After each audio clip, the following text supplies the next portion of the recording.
ધોરણ 6 પ્રકરણ 16 સ્થાનિક સરકાર. આપણી સરકાર, સરકારના પ્રકાર અને સરકારના સ્તર વિશે જાણો છો. હવે આપણે આપણા વિસ્તારની સ્થાનિક સરકાર વિશે અભ્યાસ કરીએ. વિદ્યાર્થી મિત્રો, અહીં આપને નીચે એક ફકરો આપેલ છે, જેમાં તમારા વિસ્તાર પ્રમાણે જે બાબત લાગુ ન પડતી હોય તેના પર લીટી દોરીને તે મુજબ આપેલ ખાલી જગ્યામાં સાચી વિગત લખો. હું ખાલી જગ્યા ગામ કે શહેરમાં રહું છું. મારા ગામ, શહેરમાં ગ્રામ પંચાયત, નગરપાલિકા, મહાનગરપાલિકા આવેલી છે, જેના વડા, સરપંચ, પ્રમુખ, મેયરનું નામ ખાલી જગ્યા છે. તમે આ વિગતો ભરી તેના પરથી ખ્યાલ આવી ગયો કે તમે કોઈ ગામ કે શહેરમાં રહો છો. તમે તમારા વિસ્તારના સ્થાનિક વહીવટી તંત્રથી માહિતગાર છો. સ્થાનિક વહીવટી તંત્ર કેવી રીતે કાર્ય કરે છે તેના વિશે વિશેષ અભ્યાસ કરીએ. પંચાયતી રાજ. આપણે પંચાયતી રાજનું 3 સ્તરનું માળખું સ્વીકારેલ છે. 1. ગ્રામ કક્ષાએ ગ્રામ પંચાયત. 2. તાલુકા કક્ષાએ તાલુકા પંચાયત. 3. જિલ્લા કક્ષાએ જિલ્લા પંચાયત. સ્થાનિક કક્ષાએ લોકો મત આપીને પોતાના પ્રતિનિધિઓ ચૂંટે છે અને તેમના દ્વારા જ વહીવટ થાય તેને સ્થાનિક સ્વરાજ્ય કહે છે. આ સંસ્થા સ્થાનિક સ્વરાજ્યની સંસ્થાઓ કહેવામાં આવે છે. ગ્રામ પંચાયત, તાલુકા પંચાયત અને જિલ્લા પંચાયત એ ગ્રામીણ સ્થાનિક સ્વરાજ્યની સરકાર છે. નગરપાલિકા અને મહાનગરપાલિકા એ શહેરી સ્થાનિક સ્વરાજ્યની સરકાર છે. જાણવા જેવું. ભારતમાં પંચાયતી રાજની શરૂઆત રાજસ્થાનના નાગોર જિલ્લાના બગાદરા ગામથી 2 ઓક્ટોબર 1959 થી થઈ. ગુજરાતમાં 1 એપ્રિલ 1963 થી પંચાયતી રાજનો અમલ શરૂ થયો. વિદ્યાર્થી મિત્રો, આ ચિત્ર 16.2 માં તમે જોઈ શકો છો કે ગ્રામ પંચાયતના પાયા પર આપણી બધી જ સરકારો ટકેલી છે. ગ્રામ પંચાયતથી ઉપર તાલુકા પંચાયત અને તેનાથી ઉપર જિલ્લા પંચાયત આવેલ છે. ત્યાર પછી રાજ્યની સરકાર જે રાજ્યનો વહીવટ સંભાળે છે. ગુજરાત રાજ્યનો વહીવટ ગુજરાત સરકાર સંભાળે છે. આપણા દેશનો વહીવટ કેન્દ્ર સરકાર ચલાવે છે. આમ આ બધાના મૂળમાં તો ગ્રામ પંચાયત જ છે. પંચાયતી રાજ્યમાં સૌથી મહત્વનું એકમ ગ્રામ પંચાયત છે. ગ્રામ પંચાયત. રચના. સ્થાનિક સ્વરાજ્યની સંસ્થામાં સૌથી પાયાનું એકમ ગ્રામ પંચાયત છે. 500 થી 25,000 સુધીની વસ્તી ધરાવતા ગામમાં ગ્રામ પંચાયતની રચના કરવામાં આવે છે. ગ્રામ પંચાયતમાં ઓછામાં ઓછા 8 અને વસ્તીના આધારે વધુમાં વધુ 16 ચૂંટાયેલા સભ્યો હોય છે. ગ્રામ પંચાયતના વડાને સરપંચ કહે છે. દર 5 વર્ષે ગ્રામ પંચાયતના સભ્યો અને સરપંચની ચૂંટણી થાય છે. ગામના મતદારો પ્રત્યક્ષ રીતે મત આપીને સરપંચને ચૂંટે છે. વોર્ડના સભ્યને જે તે વોર્ડના મતદારો ચૂંટે છે. ગ્રામ પંચાયતની ચૂંટણી કોઈ પણ રાજકીય પક્ષ દ્વારા કે કોઈ રાજકીય પક્ષના પ્રતીક પર લડાતી નથી. વહીવટ.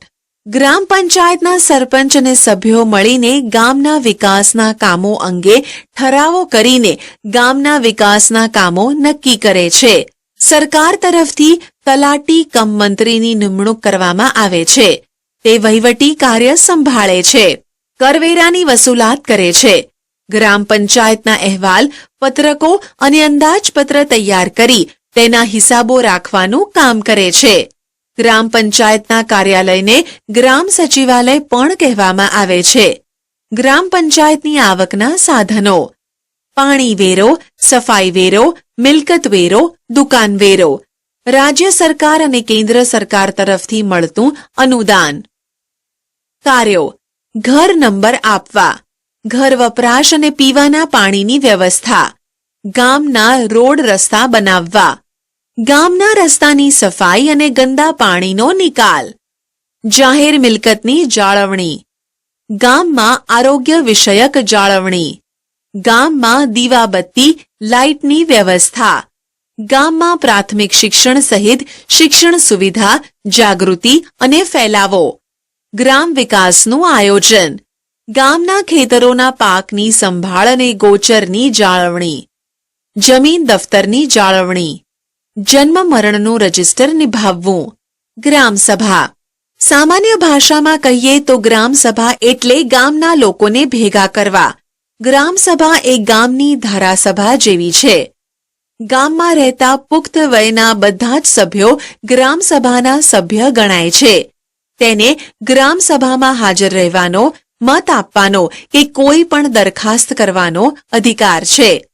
ગ્રામ પંચાયતે વર્ષમાં ઓછામાં ઓછું 2 વખત ગ્રામસભાનું આયોજન કરવું ફરજિયાત છે.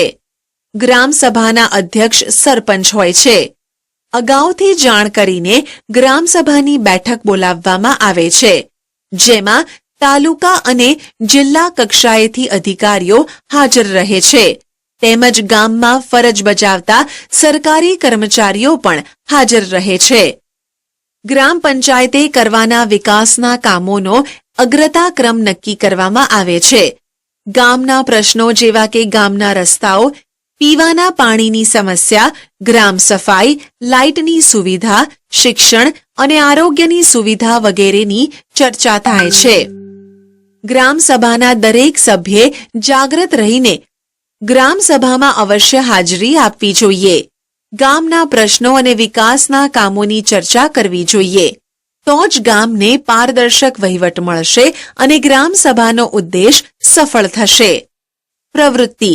સરપંચ અને તલાટી કમ મંત્રીની મુલાકાત લો અને નીચે મુજબની માહિતી એકઠી કરો. તમારા ગામની વસ્તી અને ગામના સ્ત્રી પુરુષ મતદારોની સંખ્યા. તમારા ગામમાં કુલ કેટલા વોર્ડ છે? કેટલા સભ્યો છે? મહિલા સભ્યોની યાદી બનાવો.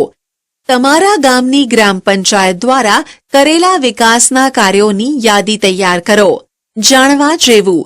સમરસ ગ્રામ પંચાયત. ગ્રામ પંચાયતની રચના ચૂંટણી વિના સર્વસંમતિથી વિના વિરોધે થાય તેવી ગ્રામ પંચાયતને સમરસ ગ્રામ પંચાયત કહે છે. ગામમાં સંપ, સહકાર, સુમેળ અને સંવાદિતા જળવાઈ રહે તે રીતે સ્થાનિક પ્રજા વિકાસમાં ભાગ લે તે હેતુથી ગુજરાત રાજ્યમાં ઓક્ટોબર 2001માં પંચાયત ગ્રામ, ગૃહ નિર્માણ અને ગ્રામ વિકાસ વિભાગ દ્વારા આ યોજના અમલમાં મૂકવામાં આવી. ગ્રામ પંચાયતની ચૂંટણી બિનહરીફ થાય તો સરકાર દ્વારા ગામના વિકાસ માટે ખાસ અનુદાન ફાળવવામાં આવે છે. આ અનુદાનનો ઉપયોગ ગ્રામસભા નક્કી કરે તે મુજબના વિકાસના કામો માટે કરવામાં આવે છે. જો ગ્રામ પંચાયત મહિલા સમરસ બને એટલે કે સરપંચ સહિત તમામ સભ્યો મહિલાઓ બિનહરીફ ચૂંટાય તો ખાસ અનુદાન ફાળવવામાં આવે છે. પ્રથમ વખત, બીજી વખત, ત્રીજી વખત અને સતત ચોથી વખત સમરસ ગ્રામ પંચાયત થાય તો વિકાસના કામો માટે વિશેષ અનુદાન સરકાર ફાળવે છે. સરકાર દ્વારા ગ્રામ પંચાયતની ચૂંટણીઓના કારણે ગામમાં મનદુખ ન થાય, વેરઝેર ન સર્જાય તે માટે આ યોજના જાહેર કરેલ છે. તાલુકા પંચાયત. સ્થાનિક સરકારમાં ગ્રામ પંચાયત પછીનું બીજું સ્તર તાલુકા પંચાયત છે. રચના. તાલુકા પંચાયતની બેઠકો તાલુકાની વસ્તી પ્રમાણે નક્કી થાય છે. તાલુકા પંચાયતમાં ઓછામાં ઓછા 16 અને વધુમાં વધુ 32 સભ્યો ચૂંટાયા હોય છે, જેમાં મહિલાઓ માટે 50% બેઠકો અનામત રાખવામાં આવે છે. આ બેઠકના મતદારો તાલુકા પંચાયતના સભ્યોને ચૂંટે છે. આ ચૂંટાયેલા સભ્યોમાંથી બહુમતીથી તાલુકા પંચાયતના પ્રમુખ અને ઉપપ્રમુખની વરણી થાય છે. તેમજ આ ચૂંટાયેલા સભ્યોમાંથી જ કારોબારી સમિતિ, સામાજિક ન્યાય સમિતિ વગેરે સમિતિઓની રચના કરવામાં આવે છે. વહીવટ. તાલુકા પંચાયતના વહીવટી વડાને તાલુકા વિકાસ અધિકારી TDO તાલુકા ડેવલપમેન્ટ ઓફિસર કહે છે. તેમની નિમણૂક રાજ્ય સરકાર કરે છે. તે તાલુકા પંચાયતના ઠરાવોનો અમલ કરાવે છે. તાલુકા પંચાયતના તમામ કર્મચારીઓ પર દેખરેખ રાખે છે. તાલુકા પંચાયતનું વાર્ષિક અંદાજપત્ર, બજેટ પણ તેઓ તૈયાર કરે છે. કાર્યો. તાલુકામાં સ્વાસ્થ્ય અને આરોગ્ય વિષયક સેવાઓ પૂરી પાડવી, રોગચાળા નિયંત્રણની કામગીરી કરવી, ગ્રામ્ય માર્ગો બનાવવા તથા જાળવણી કરવી, પ્રાથમિક શાળાઓની સ્થાપના અને સંચાલન કરવું, તાલુકા કક્ષાએ ખેતીવાડી સુધારણા અને આયોજન કરવું, સ્ત્રી કલ્યાણ, યુવક પ્રવૃત્તિઓ, સામાજિક વિકાસ અને સહાય પૂરી પાડવી, પૂર, આગ, અકસ્માત વગેરે આકસ્મિક સંજોગોમાં મદદ. જાણવા જેવું તીર્થગ્રામ યોજના. ગુજરાતમાં તીર્થગ્રામ યોજનાની શરૂઆત 21 જુલાઈ 2014થી અમલમાં આવી.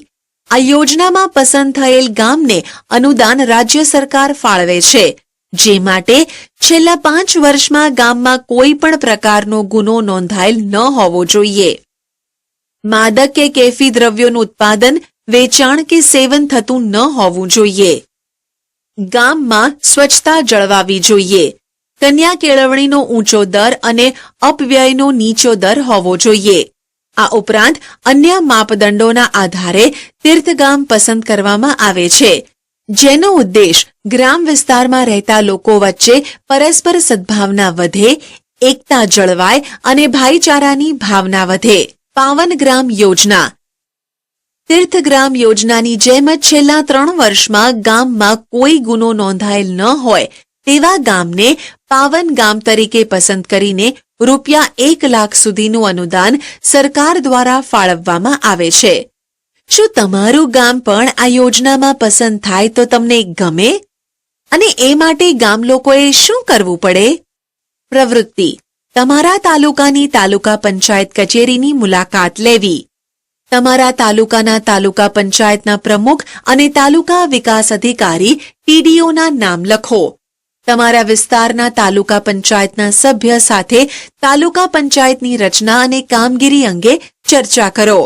જિલ્લા પંચાયત. સ્થાનિક સરકારનું ત્રીજું સ્તર જિલ્લા પંચાયત છે. ત્રિસ્તરીય પંચાયતી રાજમાં સૌથી ઉપરનું સ્તર છે. રચના: જિલ્લા પંચાયતની સભ્ય સંખ્યા ઓછામાં ઓછી 32 અને વધુમાં વધુ 52 હોય છે. જિલ્લાની વસ્તીના આધારે જિલ્લા પંચાયતની બેઠક નક્કી થાય છે, જેમાં 50% બેઠકો મહિલાઓ માટે અનામત રાખવામાં આવે છે. જે તે બેઠક વિસ્તારના મતદારો પોતાના સભ્યને ચૂંટે છે. આ ચૂંટાયેલા સભ્યો બહુમતીથી પ્રમુખ અને ઉપપ્રમુખને ચૂંટે છે. તેમજ આ ચૂંટાયેલા સભ્યોમાંથી કારોબારી સમિતિ, સામાજિક ન્યાય સમિતિ, શિક્ષણ સમિતિ, બાંધકામ સમિતિ, આરોગ્ય સમિતિ વગેરે સમિતિઓની રચના કરવામાં આવે છે. જિલ્લા પંચાયતની મુદત 5 વર્ષની હોય છે. વહીવટ: જિલ્લા પંચાયતના વહીવટી વડાને જિલ્લા વિકાસ અધિકારી DDO ડિસ્ટ્રિક્ટ ડેવલપમેન્ટ ઓફિસર કહે છે. તેમની નિમણૂક રાજ્ય સરકાર કરે છે. રાજ્ય સરકારની યોજનાઓનું સંકલન અને અમલ જિલ્લા પંચાયત કરે છે. કાર્યો: જિલ્લા પંચાયત ગ્રામ પંચાયત અને તાલુકા પંચાયતની પ્રવૃત્તિઓનું નિયંત્રણ અને સહાયનું કાર્ય કરે છે. રાજ્ય સરકારની મહેસૂલ, શિક્ષણ, સહકાર, સિંચાઈ, પશુ સંવર્ધન, કૃષિ વગેરે પ્રવૃત્તિઓનું જિલ્લા કક્ષાએ સંચાલન અને નિયંત્રણ કરે છે. જિલ્લા આરોગ્ય અધિકારી, જિલ્લા પ્રાથમિક શિક્ષણ અધિકારી, જિલ્લા ખેતીવાડી અધિકારી, જિલ્લા સમાજ કલ્યાણ અધિકારી, નાયબ કાર્યપાલક ઇજનેર વગેરે અધિકારીઓ જિલ્લા પંચાયતના કાર્યો સંભાળે છે. પ્રવૃત્તિ: તમારા જિલ્લાની જિલ્લા પંચાયત કચેરીની મુલાકાત લેવી. તમારા જિલ્લાના જિલ્લા પંચાયતના પ્રમુખ અને જિલ્લા વિકાસ અધિકારી DDOના નામ લખો. તમારા વિસ્તારના જિલ્લા પંચાયતના સભ્યનું નામ લખો. સામાજિક ન્યાય સમિતિ: સમાજના નબળા વર્ગોને શિક્ષણ, સ્વાસ્થ્ય અને સામાજિક આર્થિક સગવડ મળી રહે તેવી યોજનાઓ ઘડવી અને તેનો અમલ કરવાનું કામ સામાજિક ન્યાય સમિતિનું છે. ગ્રામ પંચાયત, તાલુકા પંચાયત અને જિલ્લા પંચાયત કક્ષાએ આ સમિતિ 5 સભ્યોની બનેલી હોય છે. પંચાયતી રાજમાં 3 સ્તરોએ સામાજિક ન્યાય સમિતિની રચના કરવી ફરજિયાત છે. આ સમિતિનું કાર્ય નબળા વર્ગોને ન્યાય આપવાનું છે. શહેરી પ્રશાસન: આપણા દેશના 1 લાખ કે તેથી વધુ વસ્તી ધરાવતા શહેરોમાં નગરપાલિકા તથા 5 લાખ કે તેથી વધુ વસ્તી ધરાવતા શહેરોમાં મહાનગરપાલિકા એ સ્થાનિક સ્વરાજ્યની સંસ્થાઓ છે. વસ્તીના આધારે આ વિસ્તારો નક્કી કરવામાં આવે છે, જેમાં સામાન્ય રીતે દર 5 વર્ષે ચૂંટણીઓ કરવામાં આવે છે. શહેરના મતાધિકાર ધરાવતા તમામ મતદારો ચૂંટણીમાં ભાગ લઈ શકે છે. નગરપાલિકા સામાન્ય રીતે 25,000થી વધુ વસ્તીવાળા શહેરોમાં નગરપાલિકા હોય છે. નગરપાલિકાની સભ્ય સંખ્યા ઓછામાં ઓછી 28 હોય છે. રચના નગરપાલિકા વિસ્તારને વસ્તીના આધારે વિવિધ વોર્ડમાં વહેંચવામાં આવે છે. એક વોર્ડમાં 4 સભ્યો હોય છે, જેમાંથી 50% મહિલા અનામત સભ્યો હોય છે, જેમાંથી ચૂંટાયેલા સભ્યોમાંથી પ્રમુખ ઉપપ્રમુખની વરણી કરવામાં આવે છે. પ્રમુખ એ ચૂંટાયેલા વડા છે. તેમનો કાર્યકાળ 2.5 વર્ષનો હોય છે. તેઓ નગરપાલિકાનું અધ્યક્ષ પદ સંભાળે છે. વહીવટ ચૂંટાયેલા સભ્યોમાંથી વિવિધ સમિતિઓ બનાવવામાં આવે છે, જેમાં કારોબારી સમિતિ, નાણાં સમિતિ, આરોગ્ય અને સફાઈ સમિતિ, બાંધકામ સમિતિ વગેરે ઉપરાંત જરૂર મુજબની અન્ય સમિતિઓ રચવામાં આવે છે. નગરપાલિકાના વહીવટી વડા ચીફ ઓફિસર ગણાય છે. તેમની નિમણૂક રાજ્ય સરકાર કરે છે. કાર્યો નગરપાલિકા દ્વારા નગરજનોની સુવિધા માટે નીચે મુજબના કાર્યો હાથ ધરવામાં આવે છે. પાણી પુરવઠાની વ્યવસ્થા, રસ્તા, ગંદા પાણીનો નિકાલ, સફાઈની વ્યવસ્થા, જન્મ મરણ અને લગ્નની નોંધણીની કામગીરી, નગર નિયોજન અને શિક્ષણની વ્યવસ્થા, અગ્નિશમન, અખાદ્ય પદાર્થોના વેચાણ સામે કાર્યવાહી, બગીચા, પુસ્તકાલયો વગેરે સુવિધાઓ આપવાનું, સાંસ્કૃતિક ભવનો કે સભાગૃહનું નિર્માણ અને સારસંભાળ. પ્રવૃત્તિ શહેરી વિસ્તારમાં આવેલી નગરપાલિકાની કચેરીની મુલાકાત લો. નગરપાલિકાના પ્રમુખે કઈ કામગીરી કરવાની હોય તેની માહિતી મેળવો. તમે નગરપાલિકા વિસ્તારમાં રહેતા હોય તો તમારા વોર્ડના સભ્યોના નામ લખો. મહાનગરપાલિકા મહાનગરપાલિકામાં સભ્ય સંખ્યા વસ્તીના આધારે નક્કી કરવામાં આવે છે. મહાનગરપાલિકાના સભ્યને કોર્પોરેટર કે કાઉન્સિલર તરીકે ઓળખવામાં આવે છે. મહાનગરપાલિકાના વડાને મેયર કહેવામાં આવે છે. ગુજરાતમાં 8 મહાનગરપાલિકાઓ છે. રચના મહાનગરપાલિકાને વિવિધ વોર્ડમાં વહેંચવામાં આવે છે. 75,000ની વસ્તીએ એક વોર્ડ બનાવવામાં આવે છે, જેમાં 4 સભ્યો હોય છે. તેમાંથી 50% મહિલા અનામત સભ્યો હોય છે. શહેરના મતાધિકાર ધરાવતા તમામ મતદારો ચૂંટણીમાં મતદાન કરી શકે છે અને પોતાના વિસ્તારના કોર્પોરેટરને ચૂંટે છે. વિવિધ વોર્ડમાંથી ચૂંટાયેલા સભ્યો બહુમતીથી પોતાનામાંથી મેયર ચૂંટી કાઢે છે. મેયર પોતાના હોદ્દા પર 2.5 વર્ષ માટે રહે છે. વહીવટ ચૂંટાયેલા સભ્યોમાંથી વિવિધ સમિતિઓ બનાવવામાં આવે છે, જેમાં કારોબારી સમિતિ એટલે કે સ્ટેન્ડિંગ કમિટી સૌથી વધારે મહત્વની છે. મહાનગરપાલિકાના વહીવટી વડા મ્યુનિસિપલ કમિશનર ગણાય છે. તેમની નિમણૂક રાજ્ય સરકાર કરે છે. કાર્યો શહેરી વિસ્તારમાં વસ્તી વધારે હોય છે. આથી નાગરિકોની સુખાકારી અને શહેરના વિકાસ માટે વધુ જવાબદારીપૂર્વક કામગીરી કરવાની હોય છે. જાહેર સ્વચ્છતા અને આરોગ્યની જાળવણી, પીવાના ચોખ્ખા પાણીની વ્યવસ્થા અને વિતરણ, ગટર વ્યવસ્થા, સાફ સફાઈ અને ગંદા કચરાનો નિકાલ, રસ્તાઓ બનાવવા અને જાળવણી કરવી, રસ્તા પર લાઇટની વ્યવસ્થા કરવી, પ્રાથમિક શિક્ષણની વ્યવસ્થા, પુસ્તકાલય, ક્રીડાંગણો અને બાગ બગીચા બનાવવા, ખાદ્ય સામગ્રીમાં થતી ભેળસેળ અટકાવવી, જન્મ મરણ અને લગ્નની નોંધણી કરવી. પ્રવૃત્તિ ગુજરાત રાજ્યમાં આવેલ મહાનગરપાલિકાઓની યાદી તૈયાર કરો. તમારા વિસ્તારની કે નજીકની મહાનગરપાલિકાની વેબસાઇટની મુલાકાત લો. તેમાં નાગરિકોની સુવિધા માટે કઈ કઈ કામગીરી ઓનલાઈન થાય છે તેની માહિતી મેળવો. કલેક્ટર જિલ્લાના વહીવટી વડા છે. તેઓ કલેક્ટર ઉપરાંત જિલ્લા ન્યાયાધીશ એટલે કે ડિસ્ટ્રિક્ટ મેજિસ્ટ્રેટ અને જિલ્લા ચૂંટણી અધિકારી તરીકેની કામગીરી પણ કરે છે. ઉમેદવારની પસંદગી કેન્દ્રીય જાહેર સેવા આયોગ UPSC union public service commission દ્વારાને બઢતીથી થાય છે. તેમને રાજ્ય સરકાર નિમણૂક આપે છે. તેઓ જિલ્લામાં વહીવટી વ્યવસ્થા જાળવવાનું કાર્ય કરે છે. જિલ્લામાં જીવન જરૂરિયાતની ચીજવસ્તુઓની અછત ન સર્જાય તે નિશ્ચિત કરવાનું કાર્ય કલેક્ટરનું હોય છે. કલેક્ટર સમગ્ર જિલ્લાના વડા ગણાય છે. પંચાયતી રાજમાં જિલ્લા કલેક્ટરની ભૂમિકા મહત્વની છે. જિલ્લા સ્તરે તમામ વિભાગોના કામોનું સંકલન અને સંચાલન કરે છે. સમગ્ર જિલ્લાના વિકાસ માટે બનેલી જિલ્લા આયોજન સમિતિના સચિવ કલેક્ટર હોય છે. તેઓ ગ્રામ પંચાયતની સભ્ય સંખ્યા નક્કી કરે છે. ગ્રામ પંચાયતમાં અનામત બેઠકોની ફાળવણી કરે છે. અનુસૂચિત જાતિ, અનુસૂચિત જનજાતિ, સામાજિક અને શૈક્ષણિક રીતે પછાત વર્ગના લોકો તથા મહિલાઓ માટે સરપંચનો હોદ્દો અનામત રાખવાનો નિર્ણય કરે છે. શિક્ષક પ્રવૃત્તિ કેન્દ્રીય જાહેર સેવા આયોગ યુપીએસસી દ્વારા લેવાતી પરીક્ષા અંગે વિદ્યાર્થીઓને માર્ગદર્શન આપવું. આઈએએસ, આઈપીએસ, આઈએફએસ અંગે માહિતી આપવી. જિલ્લા કક્ષાએ ફરજ બજાવતા આઈએએસ કક્ષાના અને આઈપીએસ કક્ષાના અધિકારીઓના નામ જણાવવા. રાજ્ય સેવા આયોગ જીપીએસસી દ્વારા લેવાતી જાહેર પરીક્ષા અંગે માહિતી આપવી. મામલતદાર એ તાલુકા કક્ષાના વહીવટી અધિકારી છે. તેઓની પસંદગી રાજ્ય જાહેર સેવા આયોગ ગુજરાતમાં જીપીએસસી દ્વારા લેવાતી પરીક્ષા દ્વારા અને બઢતીથી થાય છે. મામલતદાર સરેરાશ 50 કે તેથી વધુ ગામોના સમૂહના બનેલા તાલુકાના મહેસૂલી વડા છે. તાલુકા ન્યાયાધીશ એક્ઝિક્યુટિવ મેજિસ્ટ્રેટ તરીકે કાયદા વ્યવસ્થાની સ્થિતિ માટે કલેક્ટરને સીધી રીતે જવાબદાર છે.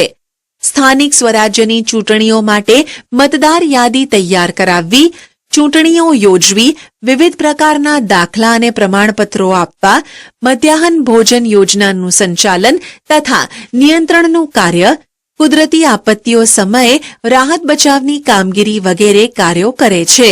લોક અદાલત ગરીબ અને સામાજિક રીતે પછાત વર્ગના લોકો, કુદરતી આપત્તિનો ભોગ બનનાર વ્યક્તિ, ઓછી આવક ધરાવનાર વ્યક્તિ કોઈ પણ કારણોથી ન્યાય મેળવવામાં વંચિત ન રહે તે માટે લોક અદાલતો સ્થાપવામાં આવે છે.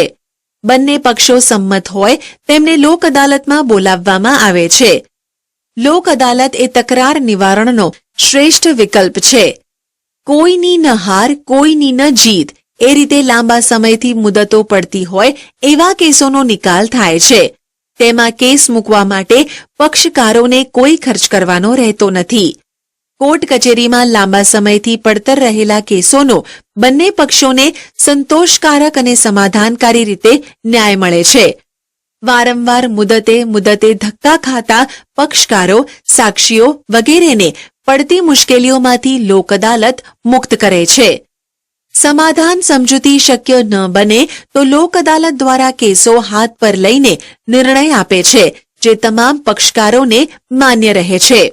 લોક અદાલતનો હુકમ અંતિમ રહે છે. લોક અદાલતથી વિવાદનો અંત આવે છે. બંને પક્ષોને ન્યાય મળે છે અને પરસ્પર ઝઘડતા માણસો વચ્ચે સમાધાન થાય છે. નાણાં અને સમયનો બચાવ થાય છે. ગુજરાત કાનૂની સેવા સત્તામંડળ, ગુજરાત હાઈકોર્ટ, અમદાવાદ દ્વારા ગુજરાત રાજ્યના જિલ્લાઓમાં કાયમી લોક અદાલતની સ્થાપના કરવામાં આવેલ છે.